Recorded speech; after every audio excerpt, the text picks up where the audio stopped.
Russians may have their Schengen visas revoked.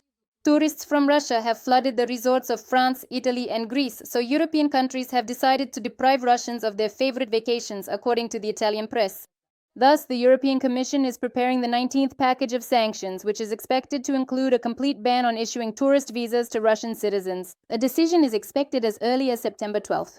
Russians are also not welcome in Turkey. After Russia's invasion of Ukraine in 2022, attitudes toward Russians sharply deteriorated. Hotels have even introduced an option for guests to stay in hotels where there are no Russians. Russians are also being evicted from hotels and deported from the country more and more frequently. Turkish hoteliers are particularly struck by incidents of theft involving Russians. They take everything from disposable slippers to food products from hotels, writes the Under Empire project.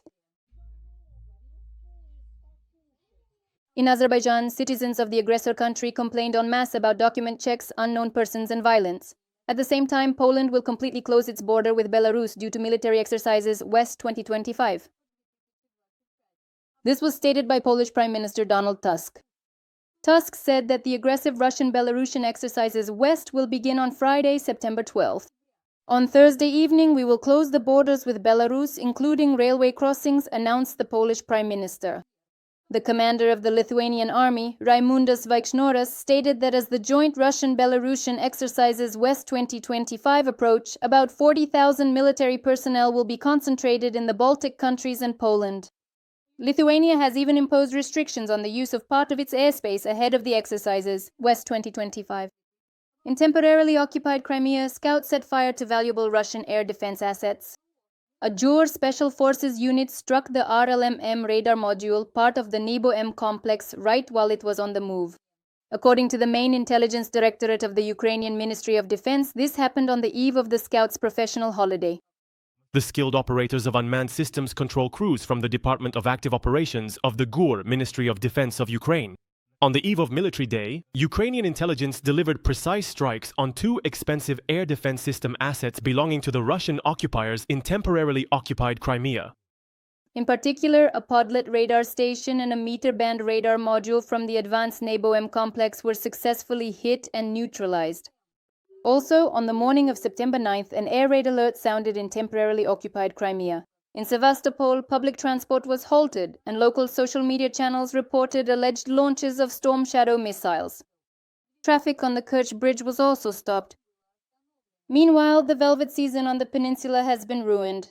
Because of the oil slick, tourists are leaving Crimea or cancelling their reservations.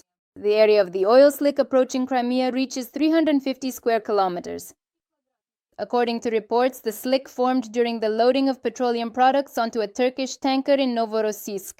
This took place right in the sea from a pipeline owned by the Caspian Pipeline Consortium.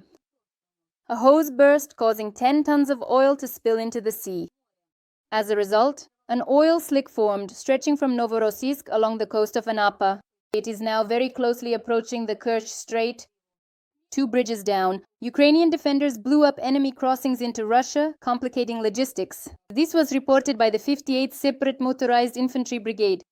This was achieved thanks to the coordinated and skillful actions of the 2nd Motorized Infantry Battalion, the Battalion of Unmanned Systems, and the Reconnaissance Unit. The bridges were used by the enemy to transport ammunition and troops. After their destruction, the enemy was left with fewer roads, making it easier for our fighters to keep them under fire control.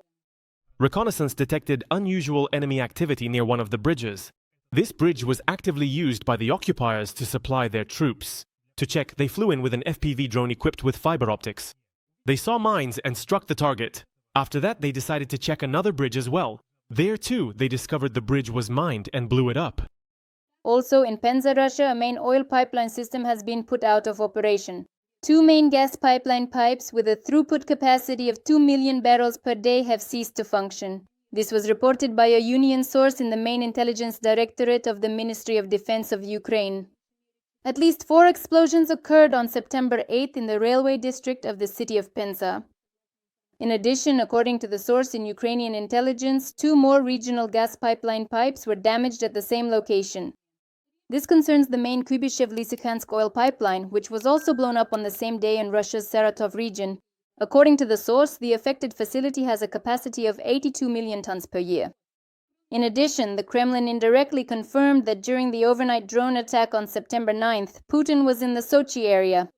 Vladimir Putin's schedule did not change after the overnight drone attack on Sochi, his press secretary Dmitry Peskov told the TASS agency. On September 8th, Putin participated via video link in an extraordinary meeting from Sochi.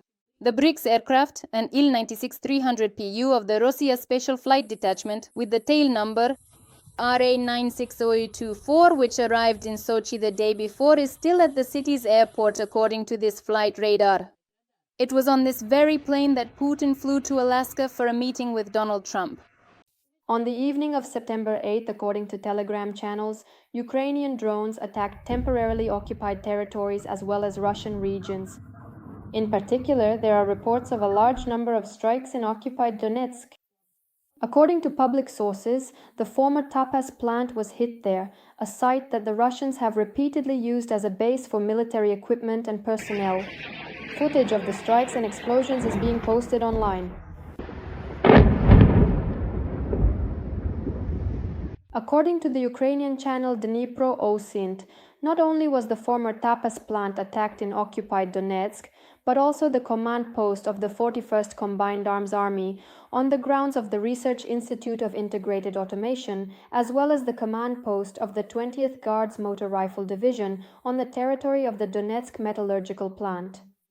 As reported by the Telegram channel Astra, the occupation head of the so-called DPR collaborator Denis Pushilin stated that, as a result of the attack, 2 people were killed and 16 were wounded. Meanwhile, the commander of the Ukrainian Armed Forces drone systems with the call sign Madyar stated that on the night of September 7th, an oil pumping station called Vtorovo in the Vladimir region of the aggressor country was hit. Soon after, satellite images appeared confirming that during the attack on Vtorovo, at least 2 enemy fuel tanks were struck. And on the night of September 9th, drones attacked the Russian city of Sochi. There, an air raid siren went off and later explosions were heard. As usual, the Russian Ministry of Defense reported that supposedly 31 drones were shot down overnight. 15 unmanned aerial vehicles were detected over the Black Sea, 7 more over the Belgorod region, 3 additional drones over the Kursk region, and 2 each over the temporarily occupied territory of Crimea and Krasnodar Krai, and 1 more each in the Tambov and Voronezh regions of Russia. Russian propagandist Margarita Simonyan underwent surgery. She shared this on her Telegram channel. According to her, she came out of anesthesia and is doing fine. Earlier, on propagandist Vladimir Solovyov's broadcast, Margarita Simonyan said that doctors had diagnosed her with a serious illness. She did not specify her diagnosis but hinted at a mastectomy. This week I was diagnosed with a terrible serious illness. I have surgery scheduled for tomorrow, right here, just under this medal. According to the Moscow Times, the head of the propaganda outlet Russia Today, Margarita Simonyan, may leave her position due to cancer. The publication sources report that she has very serious health problems. Currently, the question of her continuing to work at Russia Today is being decided, and the possibility of her resignation is being considered.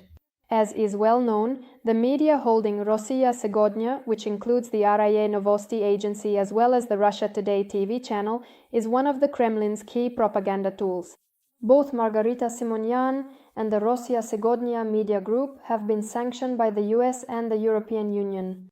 Simonyan herself says that in her home, "This is not the first misfortune."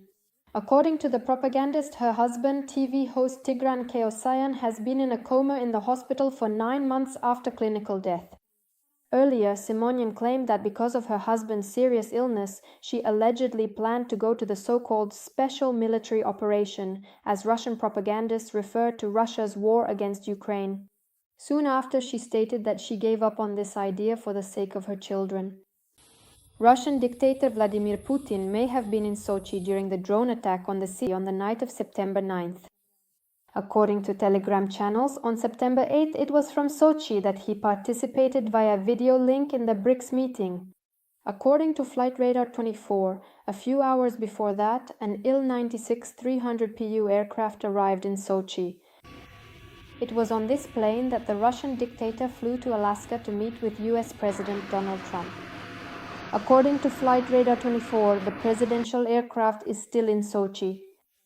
During the night, air raid sirens sounded 3 times in the city, and the airport was closed due to drone attacks. According to the Russian Ministry of Defense, 2 drones were allegedly shot down over Krasnodar Krai and another 15 over the Black Sea. As is known, Putin's residence is located in Sochi, Bocharov Ruchey. The Kremlin's powerful ruler used to enjoy vacationing there, but lately, due to recent drone attacks, he has almost entirely stopped visiting the city. In May of this year, Russian propaganda channels reported that the helicopter of Russian dictator Vladimir Putin was allegedly attacked by drones. At that time, the commander of the Russian Air Defense Division, Yuri Dashkin, claimed that during the attack, Putin was on a visit to the Kursk region. Soon after, the Moscow Times, citing sources, wrote that Putin was not under attack and that the statement from the Ministry of Defense was a carefully staged performance. According to the publication's sources, the story was spun in the media to convince Russians that the president is not hiding behind others, but supposedly takes risks and makes sacrifices.